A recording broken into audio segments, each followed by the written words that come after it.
네, 다음으로 dplyr 내용을 말씀을 드리겠습니다. dplyr은 ggplot을 개발한 헤들리 위컴이 역시 만들었고요. 앞에서 배운 subset이나 필터, 머징, 스플릿 이 기능들과 apply 같은 행렬 연산, 굉장히 빠르게 반복을 할 수 있는, 수행을 할 수 있는 행렬 연산 기능, 이런 몇 가지 기능들을 융합한 패키지라고 보시면 되겠습니다. 융합해서 만든 함수들의 몸이라고 보시면 되고요. 그런데 이제 dplyr에서 사용하는 파이프 오퍼레이터가 있는데, 이 파이프 오퍼레이터는 ggplot 플러스 오퍼레이터와 유사합니다. 그래서 ggplot 플러스 오퍼레이터가 레이어드를 연결해주는 역할을 했다면, dplyr 오퍼레이터는 오퍼레이션들을 연결하는 역할을 하는 기호라고 보시면 되겠습니다. 그래서 작동법은 파이프 오퍼레이터 왼쪽 코드의 결과를 받아서 오른쪽 코드의 첫 번째 파라미터 값으로 넣어줍니다. 이 예에서 보면 sin 파이는 3.14159의 sin 값을 구하는 함수인데요. 이게 첫 번째 파라미터가 파이가 들어갔죠. 그래서 파이프, 그 다음에 sign과 똑같은 결과를 보여주게 됩니다. 그러면 sin 이후에 또 코사인 함수를 적용하고 싶을 때 이런 식으로 파이프 오퍼레이터를 사용해서 여기에서 나온 결과를 다시 코사인의 첫 번째 인자로 넣을 수 있겠죠. 이게 이 함수를 사용한 것과 동일하고요. 간단한 함수를 써서 그렇지만 사실 이렇게 함수를 중첩해서 사용하면 가독성이 떨어지죠. 그런데 파이프 오퍼레이터를 사용하면 파이 값을 사인에 넣고 그 다음에 코사인을 적용하고 이런 식으로 굉장히 코드의 가독성이 높아지는 장점이 있습니다.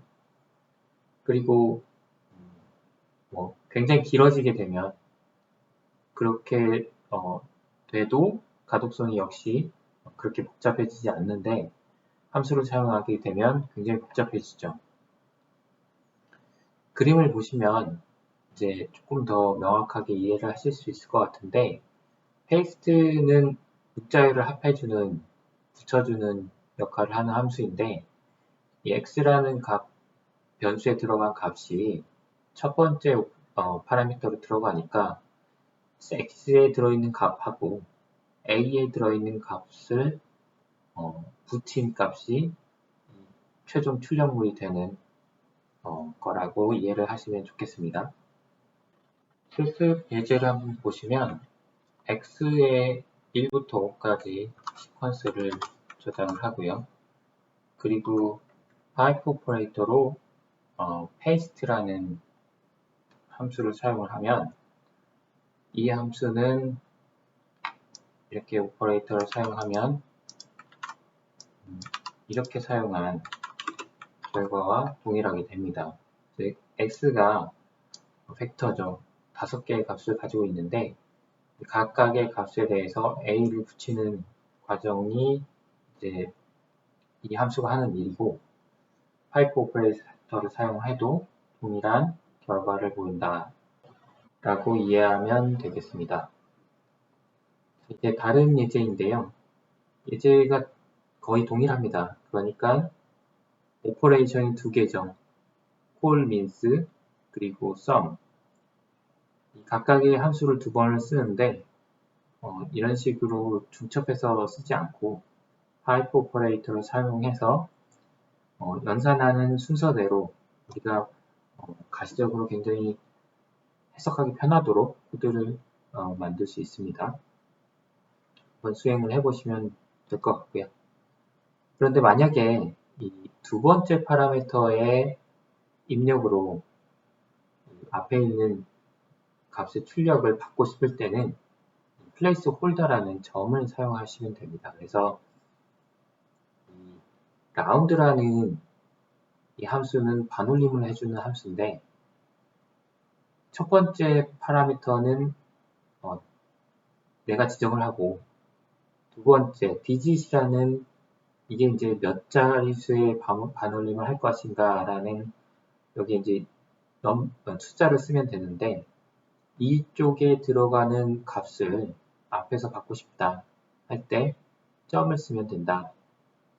이 부분도 이제 많이 쓰지는 않지만 여러분이 이해를 해두고 계시면 필요할 때 사용하실 수 있을 것 같습니다. 이게 그 파이프 오퍼레이터까지 배웠고 실제로 디플라이 안에서 제공하는 중요한 함수들 몇 가지를 이게 6가지가 아니고 7가지죠. 네, 7가지입니다. 몇 가지를 배워보는데 앞에서 배운 subset, 필터, 머징 이런 함수들과 거의 비슷한 기능을 합니다. select는 변수를 선택하는 거고 필터는 앞에서처럼 샘플을 선택을 하는 거죠. arrange는 sorting을 해주는 함수이고 mutate는 특정 새로운 변수를 추가하거나 삭제할 때 summarize는 어떤 통계량을 계산을 할 때 groupby는 데이터를 어떤 특정 기준으로 나눌 때 그룹핑을 할 때고요. join은 앞에서 이제 merging이랑 비슷합니다. 그래서 left, right, inner, full 이렇게 4가지 정도의 join 하는 기능이 있고 각각을 좀 간략하게 설명을 드리겠습니다.